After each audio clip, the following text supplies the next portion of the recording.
जय जय श्री राधे श्याम। कैसे हैं आप लोग? विश्वास से बहुत ही कुशल मंगल होंगे और उतने ही कुशल मंगल ढंग से आपका दिन भी चल रहा होगा। तो आइए आज एक बहुत ही शानदार और जानदार विषय के बारे में जानने का प्रयास करते हैं। ये बहुत ही महत्वपूर्ण विषय है। हमने पहले भी इस विषय के ऊपर बहुत विस्तृत चर्चा की है, लेकिन हमें लगा कि इसमें कुछ और ऐड किया जाए क्योंकि ये महत्वपूर्ण है। अगर इसमें हमारी कमांड आ गई तो मान लीजिए आधा काम तो हमारा ऐसे ही हो गया। आइए जानते हैं विषय कौन सा है। तो आज के विषय या प्रसंग का नाम है, क्या नाम है? वक्ता कैसे बने। अब आप कह रहे होंगे गुरुजी इसमें तो चर्चा हो चुकी है तो इसकी क्या आवश्यकता।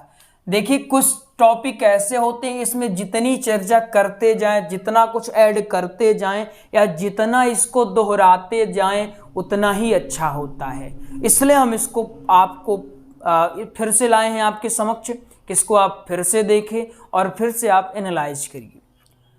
अब मान लिया आपके मन में विचार आया कि हमको वक्ता बनना है।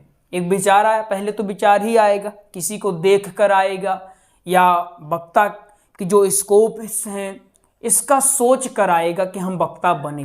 वक्ता आप किसी भी फील्ड में बन सकते हैं, चाहे आप भागवत करें, राम कथा करें, क्या करें, चाहे आप भागवत करें, राम कथा करें, शिव पुराण करें, या फिर आप टीचर की फील्ड में जाएं, कुछ भी आप करें, किसी भी आपको फील्ड में जाना है उसको हम वक्ता ही कहते हैं। जैसे एक पब्लिक स्पीकर होता है, राजनीति में जाना है, राजनेता बनना है, एडवोकेट बनना, ये सब वक्ता अधिवक्ता के क्षेत्र में ही आती हैं।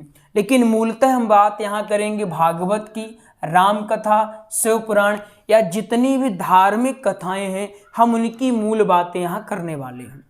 मान लिया ए आप हैं। कौन? ए आप हैं। ए आप हैं, आप में से कोई हो सकता है। आपके मन में पहले एक डाउट था, क्या करें क्या करें, डाउट था, ये डाउट का सिंबल है ना। आपका डाउट तुरंत मिट गया जब आपने एक वक्ता को देखा, क्योंकि देख कर ही आएगा। हम ऐसे तो कुछ सोच नहीं सकते, इमेजिन भी हम तभी करते हैं जब कुछ देखे हो। तो हमने एक वक्ता को देखा, बड़ा अच्छा उनका वक्तव्य था, तो हम निकल पड़े कि चलो इनका अच्छा वक्तव्य था और इन्होंने अपनी वक्तव्य के माध्यम से अच्छी खासी ख्याति प्राप्त की है, तो हम तो इस मार्ग में आ गए। लेकिन ये मार्ग जितना सरल दिखता है उतना सरल है नहीं, ये मार्ग बहुत दुष्कर है। इस मार्ग में बहुत सारी कठिनाइयां हैं, बहुत तप करना पड़ता है।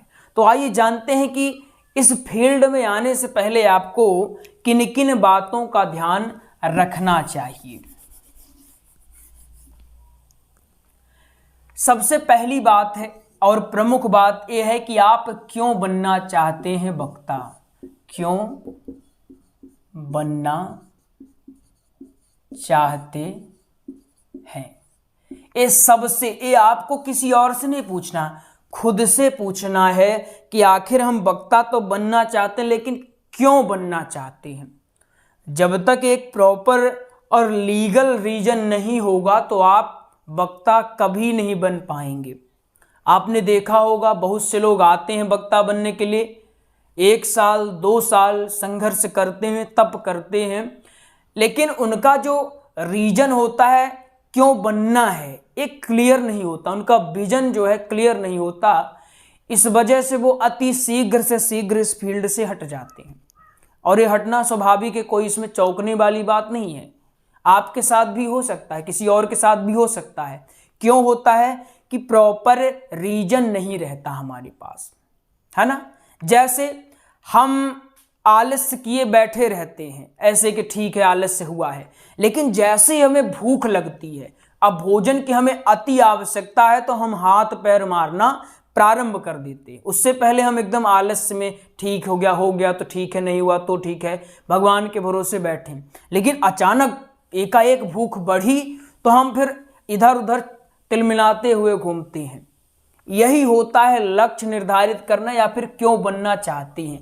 अगर प्रॉपर लक्ष्य आपका है कि हम प्रॉपर, आपका विजन क्लियर है कि हम इसलिए बनना चाहते हैं, धर्म की रक्षा के लिए, समाज के कल्याण के लिए, अगर अच्छे अच्छे आपके विचार हैं कि हम इसलिए बनना चाहते हैं, तो बिल्कुल आप इस फील्ड में आ सकते हैं। आपका स्वागत है और आप अति शीघ्र अच्छे से अध्ययन करके कुशल वक्ता बन सकते हैं। लेकिन अगर आप इसलिए आ रहे हैं कि अच्छा खासा धन मिलेगा, ख्याति होगी, लोग हमें जानेंगे, नमस्कार करेंगे, इसकी जो बाहरी आडंबर आप देख करके आते हैं, तो आप टिक नहीं सकते हैं। 1 साल 2 साल आप करेंगे, जब आप देखेंगे कि पैसा नहीं मिल रहा, ख्याति नहीं मिल रही, लोग पूछ नहीं रहे, तो आप इसको छोड़कर चले जाएंगे। लेकिन जब आपका विजन क्लियर होगा कि हमें मिले ना मिले कोई मतलब नहीं, हम सिर्फ और सिर्फ जन कल्याण के लिए कार्य कर रहे हैं, तो फिर आप हमेशा इसमें लगे रहेंगे। और स्वाभाविक बात है, अगर आप लगे रहेंगे तो धन, वैभव, यश तो मिलना ही। अगर आप काम कर रहे हैं तो ये चीज़ें तो स्वाभाविक रूप से आ ही जाती हैं। लेकिन ये हमारा उद्देश्य नहीं होना चाहिए। उद्देश्य हमारा जन कल्याण होना चाहिए, ना कि धन। तो याद रखिए, अगर आपका लक्ष्य ये है कि क्यों बनना चाहते हैं, तो आप कहे कि धन के लिए, प्रभु धन मिल जाएगा, इसमें अच्छा खासा धन मिलेगा, तो ये फील्ड आपके लिए नहीं है। समय बर्बाद न करें। और अगर आपका ये है कि हम जन कल्याण के लिए, समाज के उत्थान के लिए इसमें आना चाहते हैं, तो आपका स्वागत है, बिल्कुल आइए। पहला, इसको आज ही क्लियर करिए कि हमें क्यों बनना है। अब जब आपका एक क्लियर हो गया कि हमें क्यों बनना है, तो इसके बाद आप क्या करें? इसके बाद आपका काम होता है, आप एक मार्गदर्शक चुने। क्या? मार्गदर्शक चुने। मार्गदर्शक 2 टाइप के होंगे। एक है आपका बुक, और एक कोई व्यक्ति विशेष, ठीक है, या पर्सन, कोई व्यक्ति। आप अगर भागवत वाली फील्ड में है तो आप कह सकते, एक गुरु कह सकते हैं, गुरु, ठीक है ना। गुरु की आवश्यकता और बुक की आवश्यकता कंपलसरी है। इन दोनों के अभाव में आप अच्छा प्रदर्शन नहीं कर सकते हैं। बुक आपको मार्ग देंगी, क्या करेंगी? जैसे गुरु आपको क्या बताएंगे? गुरु आपको मार्ग बताएंगे कि इस मार्ग में जाना है बेटा। और बुक क्या करेंगी? बुक आपको मार्ग प्रशस्त करेंगी कि इस मार्ग में गुरुजी ने बोला है, तो इस मार्ग में लो, हमारे माध्यम से जाओ। जैसे मान लिया हमने आपको कह दिया कि आपको जाना है यहाँ से दिल्ली, एमपी से दिल्ली आपको जाना है, तो हम मान लीजिए गुरु हैं, तो हमने कह दिया कि फलानी गाड़ी है, इसमें बैठ जाना और दिल्ली पहुंच जाओगे। तो आप फलानी गाड़ी हमने बता दिया, फलानी गाड़ी, यानी हम यहाँ गुरु की भूमिका हमने निभा दिया कि फलानी गाड़ी का नाम बता दिया। अब एक गाड़ी का कार्य कौन? बुक गाड़ी का काम करेगी कि आपको दिल्ली तक लेकर जाएगी। गुरु आपको बताएंगे कि एक करना है, और करना किसके माध्यम से? माध्यम बनेगी आपकी बुक। इसलिए ये ना सोचे कि अगर गुरु का सानिध्य मिल गया तो बस अब हो गया, गुरु जी ही सब कुछ कर देंगे। गुरु जी और बुक जब तक दोनों को आप मिश्रित करके नहीं आगे बढ़ेंगे तो काम नहीं चलेगा। दूध कितना भी अच्छा हो, अकेले वो कुछ भी नहीं करता जब तक उसमें शक्कर, चीनी ना पड़े। अगर चाय बनानी है तो केवल दूध से नहीं बनेगा, उसमें शक्कर, चाय पत्ती, अदरक, जो भी चीज़ें होती है सब डालना पड़ता तभी बनती है, भले कितना अच्छा दूध हो। अब अगर चाय पत्ती, शक्कर सोचे कि हम सिर्फ चाय पत्ती से ही चाय बना लेंगे तो भी मुश्किल है ना। इसलिए जब मिश्रण होता है तब चाय बनती है। ठीक उसी प्रकार आपको भी क्या करना पड़ेगा? मार्गदर्शक चुने, उसमें बुक और एक व्यक्ति या गुरु का सानिध्य होना अति आवश्यक है। जब इसके बाद ये चीज़ें आ गई तो आपको क्या करना पड़ेगा? अब सारी चीज़ें आपको इनके माध्यम से मिल जाएंगी। अब आपको क्या करना होगा? बोलने का अभ्यास। क्या? बोलने का अभ्यास। ये बहुत ही मोस्ट है, बोलने का अभ्यास। एक मोस्ट ए है और दूसरा ए है। अब देखिए, चूंकि ये वक्ता बनने का आप जो बीड़ा या फिर आपने जो लक्ष्य बना लिया है कि हमें वक्ता बनना है, इसमें मैक्सिमम अगर भागवत की बात करें तो 3 घंटा, राम कथा की बात करें तो 4 घंटा, शिव पुराण की बात करें तो 4 घंटा, देवी भागवत की बात करें तो उसमें मैक्सिमम 3 से 4 घंटा आपको बोलना पड़ता है। ठीक है, तो आपको प्रैक्टिस करना, बोलने की प्रैक्टिस करना अति आवश्यक है। और सिर्फ बोलने की नहीं, अच्छा बोलने की, जो आपका शब्द भंडार है इस समुचित ढंग से बेहतर होना चाहिए और एक सीक्वेंस में होना चाहिए, एक फ्लो होना चाहिए, ताकि जो सुन रहे हैं वो कनेक्ट कर पाएं। शुरुआत में संभव नहीं है कि शुरुआत आपने करी और अच्छा बोलने लगे, ऐसा सबके साथ होता है। इसमें अगर आपको दिक्कत हो रही है तो डिमोटिवेट होने की कोई आवश्यकता नहीं है, सबके साथ होता है। क्योंकि शुरुआती है तो शुरुआत में समस्या होगी, तो आपको एक एक कदम आगे बढ़ना है। पहले आप जैसे पहले आप 10 मिनट बोलें, जब आप 10 मिनट बोलेंगे तो क्या होगा, अभी आपकी जीभ लड़खड़ाएगी, शब्द ही नहीं आएंगे कि बोलना क्या, आगे क्या बोलना है, आगे क्या बोलना है। या फिर अगर आएंगे भी तो वही आपके जो रोजमर्रा वाले शब्द हैं यही आ जाएंगे। तो ये इसमें कोई घबराना नहीं है, कोई ज़्यादा इसको लाइटली नहीं लेना है, आराम से इसको चलेंगे। पहले दिन आपने 10 दिन बोला, दूसरे दिन स्टेमिना बढ़ाकर आपने 20 बोला, और एक समय जब आप धीरे धीरे निरंतर अभ्यास करेंगे तो क्या होगा, जब आप निरंतर अभ्यास करेंगे, करत करत अभ्यास के जड़मति होय सो जान। ठीक है, तो जब आप निरंतर अभ्यास करेंगे तो क्या होगा, एक दिन ऐसा आएगा आप अच्छा बोलना स्टार्ट कर देंगे। शुरू में होगा जब आप बोलेंगे तो लोग हो सकता है हंसे, करे क्या बोल रहे हो, तो ज़्यादा लाइटली नहीं लेना है ना। लोगों का काम है कहना, तो ज़्यादा उनको लाइटली नहीं लेना है। आपको अपना काम करते रहना है, और जब लगे कि अब बेहतर हो गए हैं तो फिर फील्ड में उतर जाना है। ये 3 काम अगर आप कर लेते हैं, शुरुआती यही है, शुरुआत का आपको जो बनना है, शुरुआत का यही है।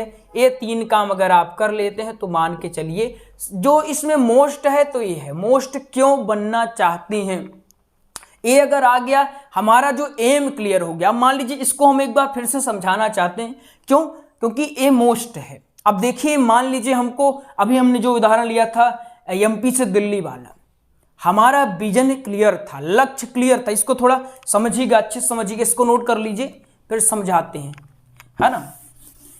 समझिएगा इसको थोड़ा सा और देखिए, छोटी छोटी ही बातें होती हैं लेकिन बहुत महत्वपूर्ण होती हैं, इसको छोटा न लें, है ना। क्या कहते हैं इसको, देखने में छोटे लगे घाव करे गंभीर। ये देखने में छोटा लग रहा, लेकिन ये जब आप इसको अनुसरण करेंगे अपने जीवन में तो क्या होगा, देखने में छोटे लगे और घाव करे गंभीर, ये वाली स्थिति होगी। मान लीजिए आपको एमपी से आपको कहाँ जाना है, वृंदावन मान लीजिए जाना है। ठीक है, आपको एमपी से वृंदावन जाना है, आपका लक्ष्य क्लियर है, तो आप क्या करेंगे, आप ट्रेन पकड़ेंगे, आप वृंदावन मथुरा पहुंच जाएंगे। मथुरा पहुंचेंगे, कहाँ पहुंचेंगे, मथुरा। ठीक है, आप ट्रेन लेंगे, मथुरा पहुंचेंगे, मथुरा से आप वृंदावन यत्र तत्र घूम लेंगे। ठीक है, कब घूमेंगे, जब आपका लक्ष्य बना हुआ है, लक्ष्य बना हुआ है। जैसे ए वाला कि आपको बनना तो सोचते लिए कि जाना है वृंदावन, लेकिन लक्ष्य ही नहीं बना, करना क्या है, करना क्या है, बस भटकते रह गए। सोच बस लिया जाना है, क्या सोचा, जाना है, ये नहीं सोचा कि कहाँ जाना है, वृंदावन जाना है कि दिल्ली जाना है, ये सोचा नहीं। तो सिर्फ सोचने से क्या होगा कि जाना है, जाना हमें कहाँ जाएंगे, कहीं नहीं जा पाएंगे, जहां है वहीं रह पाएंगे। तो पहले क्या करना होगा, जाना तो है लेकिन कहाँ जाना है ये भी सोचना अति आवश्यक है। ठीक उसी प्रकार बनना तो है, लेकिन क्यों बनना है, इसमें हमें विशेष फोकस करना है। ये एक दिन में नहीं आएगा कि आपको हमने कह दिया कि सोच लीजिए तो क्यों बनना है, तो फिर आप कहने लगे कि गुरुजी हम समाज का कल्याण करेंगे, जो हमने बता दिया वही नहीं, ये लक्ष्य अंदर से आना चाहिए। आपकी आत्मा जो कह दे कि हाँ इसलिए तुम बनना चाहते हो, ये आपको बहुत काम देगा। जब आप कल को पढ़ेंगे ना, इसको इस फील्ड में जब आप आएंगे, पढ़ेंगे, श्लोक याद करेंगे, तब आपको समझ में आएगा कितना कठिन है, दुष्कर है। जब 1 साल लगातार बोलते हैं तो बोलते बोलते शुरू में तो होगा कि सीना दर्द करेगा, सांस फूलेगी, तो ये आपको काम देगा। ये चीज जब आपको याद आएगा कि भले मुझे इतना कष्ट हो रहा, इतनी पीड़ा हो रही, लेकिन मेरा जो लक्ष्य है वो मुझे आगे लेके जाएगा, आपको लक्ष्य याद आएगा। जब रात का 2 बज जाएगा कि 2 बज गया, पढ़ते पढ़ते अब आंख फूल आई है, आंखें लाल हो गई हैं, तो आपको आपका लक्ष्य याद आएगा कि हाँ मेरा ये लक्ष्य है, इसलिए मुझे बनना है, तो मुझे अभी नहीं सोना है, अभी अध्ययन कर लें थोड़ा सा फिर सोएंगे। इसलिए लक्ष्य बनाया जाता। पहले इसको सोचिए, खूब टाइम लीजिए, कम से कम अगर महीने भर भी टाइम लेकर आप इसका उत्तर पा लेते हैं तो इसमें कोई बुराई नहीं है। जब इसका उत्तर मिल जाए तो वीडियो को कमेंट बॉक्स में डाल दीजिए। अगर अभी भी आपका क्लियर है कि हम इसलिए बनना चाहते हैं तो आप अभी भी स्वागत है, आप कमेंट बॉक्स में जाइए और विधिवत ढंग से लिख दीजिए कि गुरुजी हम इसलिए इस फील्ड में आना चाहते हैं या इसलिए इस फील्ड में काम कर रहे हैं, जो वक्ता हैं या फिर वक्ता बनना चाहते हैं। ठीक है, तो एमपी से जब हमको क्लियर है, पता है, लक्ष्य क्लियर है कि हमको वृंदावन जाना है, हमने ट्रेन पकड़ा, ठीक है, ट्रेन पकड़ा और हम पहुंच गए वृंदावन। लेकिन अगर हमें पता ही नहीं कि जाना कहाँ है, जाना कहाँ है, सिर्फ पता है ये है कि जाना है, तो हम कभी यहाँ नहीं पहुंच सकते। क्या पहुंचेंगे? यहाँ नहीं पहुंचेंगे। ठीक इसी प्रकार हम वक्ता तो बनना चाहते हैं, लेकिन जब हमारा मूल उद्देश्य, हमारा लक्ष्य क्लियर होता है कि हम इसलिए बनना चाहते हैं, ख्याति के लिए नहीं। ख्याति व्याति 2 दिन 3 दिन अच्छी लगती है, इसके बाद भूल जाती। एक ऐसा लक्ष्य होना चाहिए कि आपका आजीवन आजीवन आपके साथ हो। जैसे हमारा लक्ष्य क्या है कि जन जन तक गुरुकुल पहुंचाना। तो आप लोग जो हमसे अधिक नज़दीक से जुड़े हैं वो अच्छे से जानते हैं कि हम बीमार थे और एक दिन हॉस्पिटल में थे कि एकदम बहुत गंभीर बुखार आ गई। तो वहाँ से निकले और निकलते निकलते ये था कि डॉक्टर साहब ने दिया था कि आपको आराम करना है, 2-3 दिन आराम करना है। लेकिन हमने आराम छोड़ करके, हम रात 1 बज रहा था समथिंग, 1 बजे हम क्लास ली वो वाली। सोचिए क्यों लिए? क्योंकि हमारा लक्ष्य क्लियर है कि हमें जन जन तक गुरुकुल पहुंचाना है। हमने जो झेला कि धन के अभाव में शिक्षा से लोग वंचित रह जाते हैं, तो कोई, अब हमने झेला तो झेला, अब कोई न झेल पाए। ठीक है, तो हमारा जैसा विजन क्लियर है, तो रात 2 बजे 3 बजे जब भी हमको लगता है कि आप पढ़ाना है, तो ये नहीं देखते कि दिन है कि रात है, गर्मी है कि ठंडी है, ये नहीं देखते, सीधे लग जाते हैं, पढ़ाना स्टार्ट कर देते हैं। ये होता है लक्ष्य। जब आप भी कल को अच्छा लक्ष्य बनाएंगे तो आपको, जब आप समाज में जाएंगे, अपनी प्रस्तुति देंगे, तो कभी थकान नहीं लगेगी, कभी आलस्य नहीं लगेगा। ठीक है, तो इसमें आपको वर्क करना है। तो विश्वास है आपको समझ में तो आ ही गया होगा, और नहीं आया होगा तो कोई ज़्यादा परेशानी की बात नहीं है, हम इसको फिर से बता देंगे। आप बस पढ़िए, चिंता नहीं करना है। चिंता और चिंतन में अंतर होता है, तो चिंता हम गुरुजी के लिए छोड़ दीजिए और चिंतन आप लोग किया करिए। ठीक है, चिंता नहीं करना है, बिल्कुल अध्ययन करके चलना है। आइए आपको एक जानकारी देते हैं। हमने भागवत जी का श्री राम कथा का व सत्संग का प्रॉपर नोट्स हमने तैयार करवा दिया है। अब आप लोग कहें गुरुजी ये तो बता दिए, फिर से क्यों बता रहे नोट्स का? क्योंकि कुछ लोग नए जुड़ते हैं तो उनको वीडियो ढूंढने में दिक्कत होती है। जो थोड़ा स्मार्ट हैं वो तो ढूंढ लेते हैं, लेकिन यह है कि जो नए यूजर हैं, मोबाइल उतना नहीं चलाते हैं, तो फिर वो थोड़ा परेशान हो जाते हैं। वो हमसे फिर से पूछते हैं, कमेंट करते हैं, तो हम सोचते हैं कि फिर से उनको कमेंट करना ना पड़े, परेशान ना होना पड़े नोट्स के मामले में, इसलिए हम लास्ट में बता देते हैं प्रतिदिन। ज़्यादा समय नहीं लगता, 2 मिनट का लगता है, कोई दिक्कत नहीं। तो भागवत जी का नोट्स आपको 489 रुपये में, श्री राम कथा का नोट्स आपको 599 में, और सत्संग का नोट्स आपको 441 में। ये नोट्स आपको PDF के रूप में मिलेगा, PDF फॉर्मेट में। तो करना क्या होगा, सिंपल सा प्रोसेस है। इस नंबर में कॉल कर लीजिए 8269386376। इस नंबर में आप कॉल कर लें। आपको नोट्स की और विधिवत अगर जानकारी चाहिए कि और नोट्स में क्या रहेगा, लगभग इस नोट्स में आपको संपूर्ण चीजें मिलेगी। एक शब्द में कहें तो आप इन नोट्स का अध्ययन करके आप अच्छे से भागवत बोल सकते हैं। कोई भी समस्या आपको नहीं होने वाली, क्योंकि इसमें प्रसंग, भजन, श्लोक, दोहे, दृष्टांत, जितनी भी चीजें आवश्यक होती हैं सब कुछ इसमें समाहित है। खास बात इसकी है कि ये नोट्स ऐसा नहीं कि एक ही साथ पूरा बना है, इसमें अलग अलग, जैसे भागवत 7 दिन की होती है ना, तो इसमें 7 दिन का अलग अलग चैप्टर है कि पहले दिने बोले, दूसरे दिने बोले। इसी प्रकार श्री राम कथा में दिया है कि 9 दिवसीय है, तो 9 ठो अलग अलग चैप्टर हैं। सत्संग में भागवत का, श्री राम कथा का, शिव पुराण का और भी यत्र तत्र का मिश्रण करके सत्संग को बनाया गया कि आप आराम से आधे घंटे, 1 घंटे, जितना भी आपको सत्संग बोलना है आप बोल सकते हैं। तो आइए मिलते हैं अगले प्रसंग में, तब तक के लिए जय जय श्री राधे श्याम।